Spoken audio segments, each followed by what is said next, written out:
نہیں یہ تو سارے گروہ یہی کہتے ہیں نا کہ آؤ پھر ہم میں غلطی ہے، تو پھر کوئی مانتا ہی نہیں آخر میں. اب آپ باقیوں پہ ان پہ وہ ظاہر کر دے تو آپ کے حساب سے تو ظاہر ہو گیا کہ بھئی دیکھو میں نے، لیکن وہ کہے گا نہیں، تو اس کا پھر فیصلہ کہاں ہوگا؟ اب جب وہ کہے گا نہیں تو اس نہیں کے پیچھے بنائے استدلال ہونی چاہیے. ٹھیک ہے. وہ بنائے استدلال آپ جا کے گفتگو کر لیں. یہ میں نے وقت گزارا ہے اور گھاٹ گھاٹ کا پانی پیا ہے اور برسوں علماء کے ساتھ گفتگویں کی ہیں، مناظرے بھی کیے ہیں، بات چیت بھی کی ہے اور راتیں گھلائی ہیں ان کے اندر. وہ جو نہیں ہوتا ہے نا، اس نہیں کے پیچھے بنائے استدلال کیا ہے، کبھی اس کا تجزیہ کریں. تو ہر جگہ کہیں پر آپ کو بنائے استدلال میں اجماع امت نظر آئے گا، کہیں پر آپ کو یہی حقیقی مواجہے کی شدید ترین خواہش اور اپنے بزرگوں کے ساتھ خدا کی مائیت کا ظہور نظر آئے گا. وہ کہیں بھی نہیں کے پیچھے عقلی استدلال نہیں ہوتا، یا عقلی استدلال جس کو وہ یہ کہہ کر پیش کر رہے ہوں گے اس کی تحلیل شروع کریں، آپ ڈی کوڈ کرنا شروع کریں، سر رشتہ اور اصل منہاج دریافت کریں، آپ کو معلوم ہو جائے گا کہ اس کے پیچھے کیا ہے. تو ہم ان تجربات سے گزرے ہیں اور ابھی بھی گزرتے ہیں. روزانہ ہمارے سامنے چیزیں آتی ہیں، لوگ ہم پہ کہتے ہیں جب آپ نے انحراف کیا تو ہم بتاتے ہیں تو زبان کے بیان کے اوپر ہے، تو آپ بتائیے تو کیا دلیل ہے؟ پہلی دلیل اجماع امت ہے، یہ سب کا اس پر اتفاق ہے. تو اس کی کیا دلیل ہے؟ لا یجتمع امتی علی ضلال ہے نا اس پہ. اچھا اس پہ گفتگو کریں گے، ہم بتائیں گے کہ اس میں تو بات ہی مفہوم مخالف کی پیش ہو رہی ہے. اس میں تو اللہ تعالیٰ کے پیغمبر ہی کہہ رہے ہیں کہ میری امت کبھی بھی گمراہی پہ جمع نہیں ہوگی، ہر دور میں کچھ لوگ رہیں گے صحیح بات کہتے رہیں گے. یہ تو روایت تو یہ بات ہی نہیں کر رہی.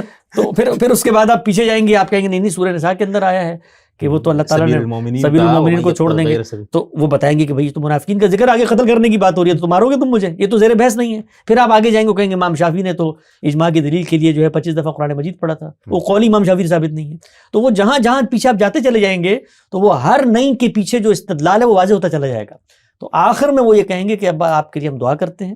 اس طرح وہ غامدی صاحب کے پاس ایک ان کے دوست تھے، وہ اپنے بیٹے کو لے کر آئے، بڑے پرانے زمانے کی بات ہے، وہ امریکہ میں انہوں نے بھیجا تھا اس کو ڈاکٹری پڑھنے کے لیے. تو وہاں وہ تبلیغیوں کے ہتھے چڑھ گیا، تو وہ سب چھوڑ چھاڑ کے واپس آیا. تو اب وہ اس کو غامدی صاحب سے انہوں نے بات کی کہ جی اس کی کچھ کو کوئی آپ نصیحت کریں لیکن انڈائریکٹ انداز میں کریں گے. تو وہ تبلیغی بن چکا تھا کافی.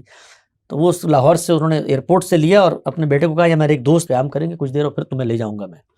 وہ اس بہانے سے لیا اور غامدی صاحب سے پھر وہ سوالات کرنے لگ گئے دین کے بارے میں. تو غام صاحب نے جواب دیا اور پھر وہ لوگ چلے گئے. تو کچھ عرصے بعد وہ ملے ان کو، تو انہوں نے پوچھا کہ بھائی کیا ہوا آپ کے بیٹے کا؟ کہتے ہیں کہ جب وہ گاڑی میں بیٹھا تو میں نے ان سے پوچھا بیٹے سے کہ یہ جو اندر صاحب تھے تم نے ان کی باتیں سنی، سمجھ میں آئیں؟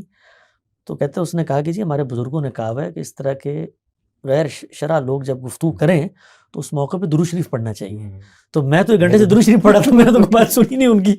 تو پھر آخر میں جب آپ اختلافات میں پہنچ جاتے ہیں نا پھر لوگ درود شریف پڑھتے ہیں اور ہمیں کہتے ہیں اللہ آپ کے لیے ہدایت کی، ہم آپ کے لیے دعا کرتے ہیں اللہ تعالیٰ آپ کو مرنے سے پہلے یہ لے آئے کہ اپنے بزرگوں کے اسی طریقے پہ آ جائیں.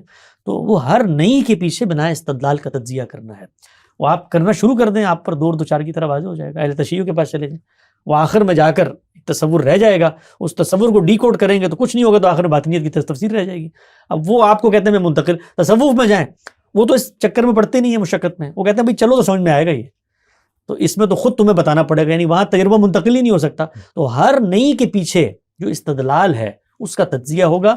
آپ اس کا تجزیہ کرنا شروع کریں، آپ پر واضح ہو جائے گا کہ فکری گمراہی کے ان 5 اسباب کو دامن سے پکڑ کے انہوں نے لگایا ہوا اور اس کو چھوڑنے پہ آمادہ نہیں ہے.